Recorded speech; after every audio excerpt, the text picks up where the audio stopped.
Welcome back to the series in which I test out lots of different brushes. In today's video, we are going to be taking a look at the ProArte Connoisseur, and this is a brush that I haven't tried before. This is a much more fluffy bristle than the Princeton Heritage or the ProArte Proline. Just for reference, this one is the ProArte Proline. You can see that it's much fluffier, and that fluffiness is going to help with holding more water. There's a lighter snap. It's definitely a more sparse kind of snap sound than the ProArte Plus. Just like the Proline Plus that we reviewed in the previous episode, it is a made in England brush. You can get it in Jackson's, so you can get it shipped worldwide, but you might have a difficulty getting this brush outside of Jackson's. If you can find this outside of the UK, then in a local art shop, please do let me know. I'll be interested to hear about it. So this is the Connoisseur Series 100, round size 10. It feels a little bit bigger than the Proline when you hold it. It's pretty much the same size though. It's just the barrel here feels a little bit thicker for some reason, even though looking at it like this, it looks pretty much the same. The only difference is that this one's a black, white and red handle with a silver ferrule rather than a gold one, and it is a Proline, which is the same synthetic fiber brush thing that is in this brush, but it is also mixed with red sable. So unfortunately it is not vegan. I understand that me featuring non-vegan products on this channel upsets vegans, but I just have to ask you to remember that I myself am not a vegan. I want to create a channel that features all sorts of art supplies, vegan and no vegan. So this is a Proline, which is synthetic, and a red sable brush. It definitely feels softer and it holds considerably more water.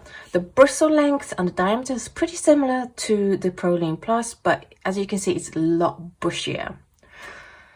It is priced at £18.40 for this brush, so it's not quite but almost twice the price of a Proline Plus, which is why I like the Proline Plus.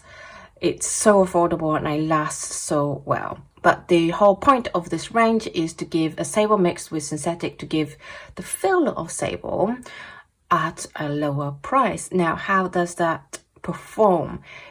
The brush has excellent water load. As you can see, I ran out of space before I really got any kind of dry brushing in there.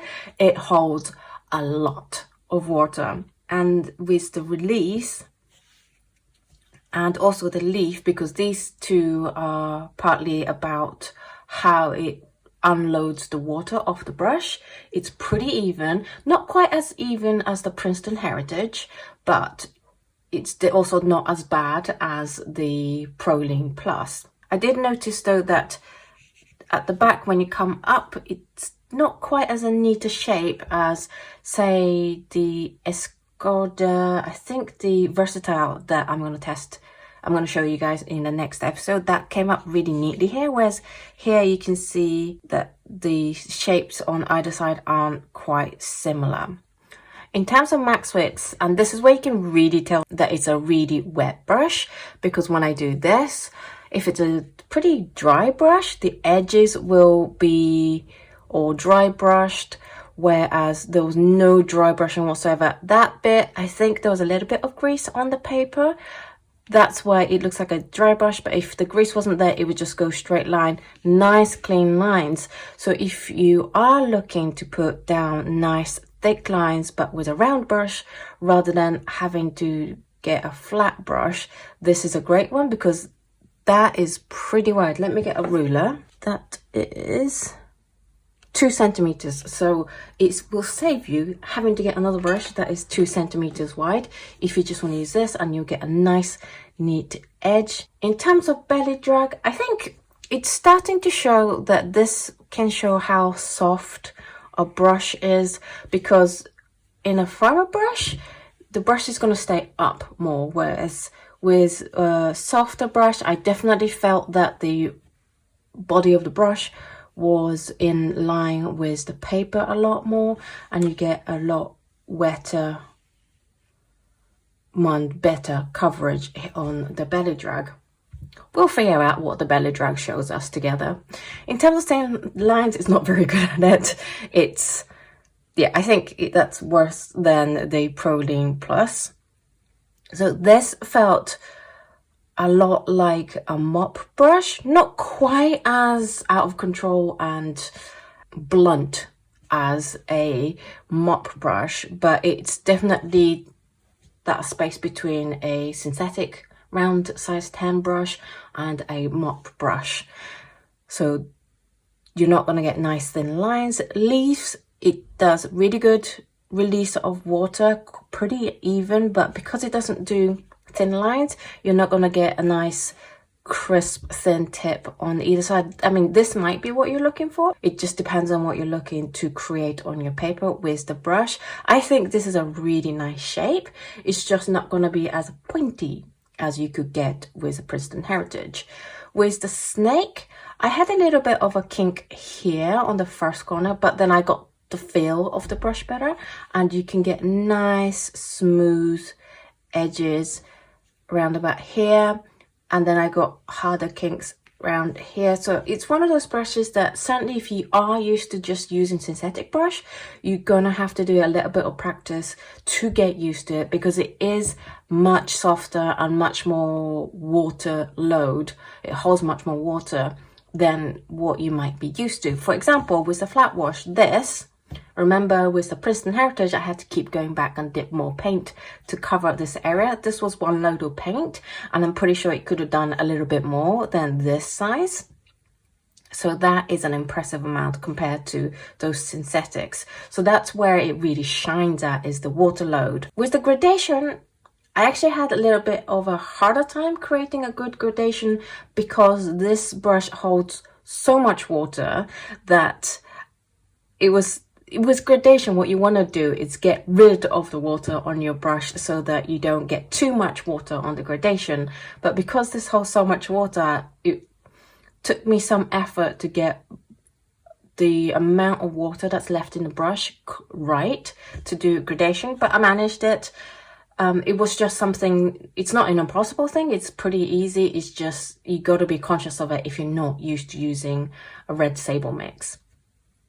In terms of lift, because it's a soft brush, you're not gonna get a good lift out of it like you could with the ProArte Plus, which is a much firmer brush, so you can get into the paint more.